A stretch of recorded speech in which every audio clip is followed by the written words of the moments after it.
All right, let's get right into it. Welcome to today's, where we are stepping directly into the absolute heart of an electric atmosphere. I want you to picture the scene with me. We're at the Miami Stadium for a monumental 2026 FIFA World Cup quarterfinal. Honestly, the stakes simply do not get any higher than this. You've got two incredibly talented nations, deafening crowds, and a coveted ticket to the semifinals on the line. Today, we're going to break down exactly how this historic clash between England and Norway actually unfolded. We'll be looking at the tactics, the wild controversies, and the sheer willpower that defined every single one of the 120 minutes of this breathtaking football match. Now, going into this match, there was really just one narrative absolutely dominating the headlines, and that was the ultimate striker battle. On one side, you have England's seasoned captain Harry Kane leading the line with his trademark vision and, that clinical finishing he's so famous for. And on the flip side, Norway boasted the literally unstoppable force of Erling Haaland, just a physical powerhouse who can break through pretty much any defensive line on the planet. It's absolutely crucial to understand the immense pressure on both of these titans. I mean, the entire tactical setup of both squads totally revolved around servicing these two guys. So this wasn't just a game of nations, it was a clash of generational goal scorers. So let's jump right into Act 1, First Blood to Norway. When the starting whistle blew, the opening exchanges actually told a very specific story. For about the first half hour, England completely controlled the tempo. They were using this incredibly smooth possession and really sharp, fluid passing to just keep Norway pinned back. You really would have thought an England goal was inevitable at that point. But then, in the 36th minute, the momentum violently shifted. Norway struck. Andreas Schjelderup finds this tiny pocket of space and just bursts into the English penalty box right down the left wing.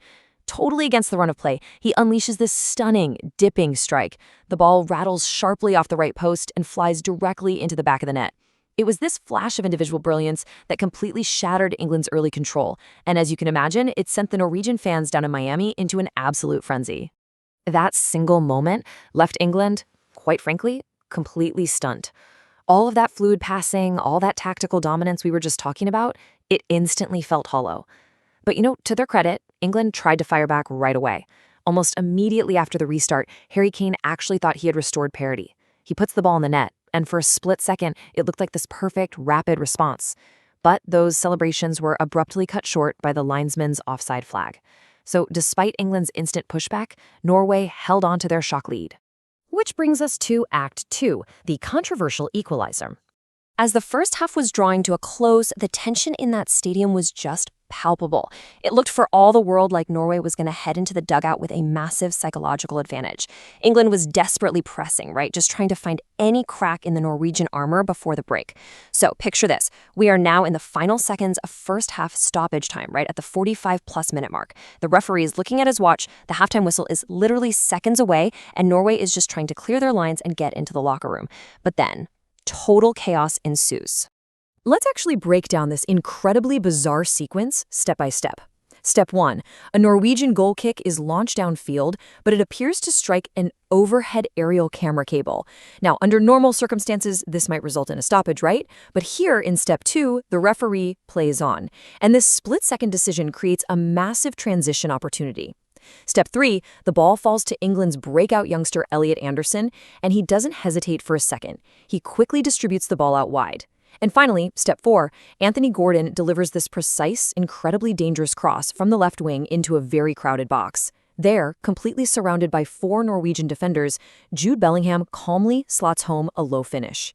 And just like that, boom, the score is 1-1 right before the halftime whistle blows. Moving right into the second half, we enter Act 2 continued, the VAR chaos.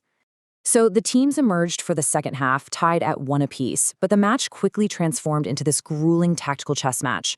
The whole speed of the game changed. It just devolved into these unrelenting physical battles across literally every blade of grass.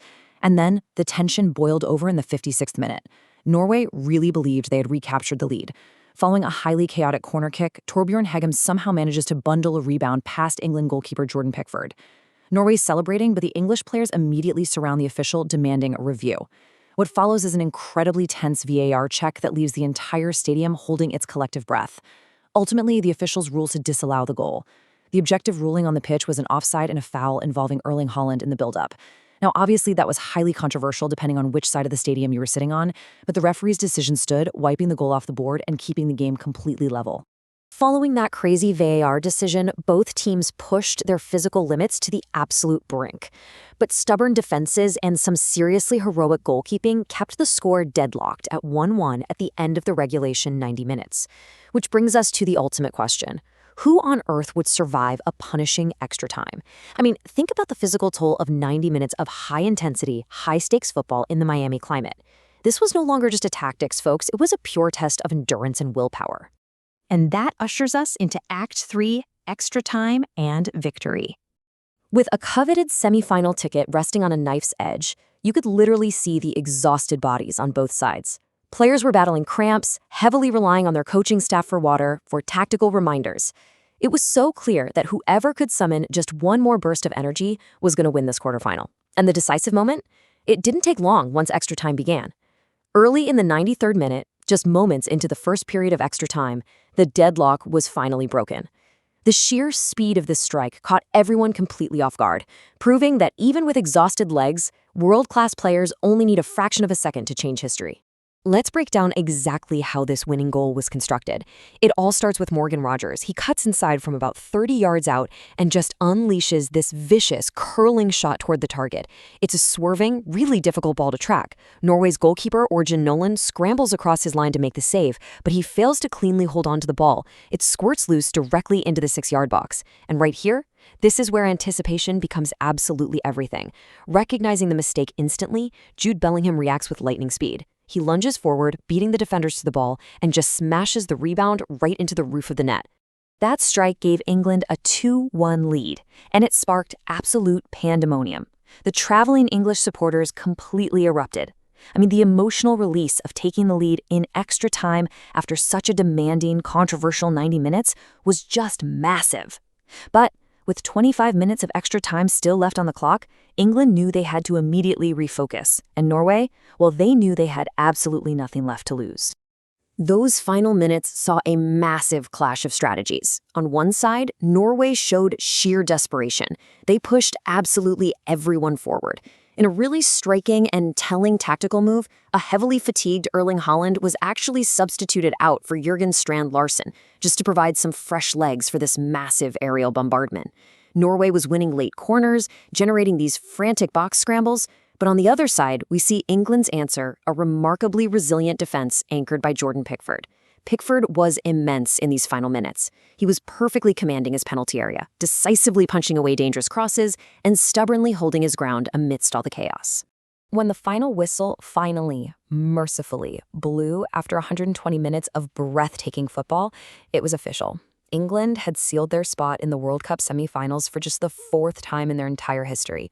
It was a monumental achievement born of resilience, capitalizing on split-second opportunities and just grinding out a result when their bodies were failing them. But, as we acknowledge England's triumph, we definitely have to look at the other side of the pitch, too. For Norway, that final whistle marked a heartbreaking but undeniably heroic end to a truly historic fairy tale run. They fought toe-to-toe with one of the tournament favorites, they struck first, they survived controversies, and they pushed the game to its absolute physical limits. They leave the 2026 World Cup with their heads held high, having given us one of the absolute best matches of the tournament. So, what's the big takeaway from today's? We've seen that tactical dominance can be upended in a single second. The controversy is always just a whistle away, and that survival in a World Cup requires immense physical and mental fortitude. But looking ahead, I want to leave you with this final thought. Will the incredible momentum of this dramatic victory carry England all the way to the ultimate prize? Or will the sheer exhaustion and physical toll of 120 brutal minutes in the Miami heat ultimately catch up with them in the semifinals? Thank you so much for joining me.